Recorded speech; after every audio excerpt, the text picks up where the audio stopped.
Hello guys, দেখেন প্রবাসী জীবন কত কষ্টের। কপিলের ম্যাডামের বাসায় কাজে আইছি, এই যে খাসির টুকরা একটা দিছে, দেখছেন? এই যে ক্যাপসা, কাজ কত কষ্টে দেন, এই যে ভাঙ্গা। প্রবাসী জীবন যে বড় কষ্টের। আমি যে মাঝে মাঝে বলি যে প্রবাসী জীবন অনেক কষ্টের, আসলে যে করে সে বোঝা যায়। এই যে কাজ করতেছি, দেখছেন?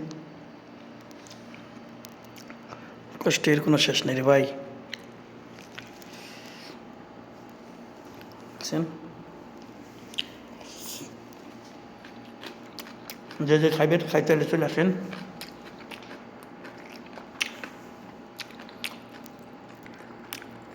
আর একটা জিনিস খুব অবাক করার মতো, সেটা হলো কি, বাংলাদেশে ভাতরে অনেক মূল্যবান করে, আর আমাদের সৌদি আরবে রুটির অনেক মূল্যবান করে।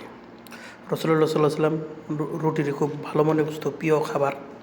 সেজন্য এই সৌদি আরবের রুটিরে খুব যত্ন করে। রুটি আর এলে খিজুর, আর এই ভাত বইরা না খাইলে ডাস্টবিনে ফেলাই দেয়, তার মধ্যে এরা কোনো কিছু মনে করে না। কিন্তু এক টুকরা রুটি ফেলাইবার চায় না, এই হচ্ছে আমাদের সৌদি আরবের নিয়ম। তো সকলের জন্য শুভকামনা রইল, ভালো থাকবেন, সুস্থ থাকবেন, আর যে যে খাইবেন চলে আসেন।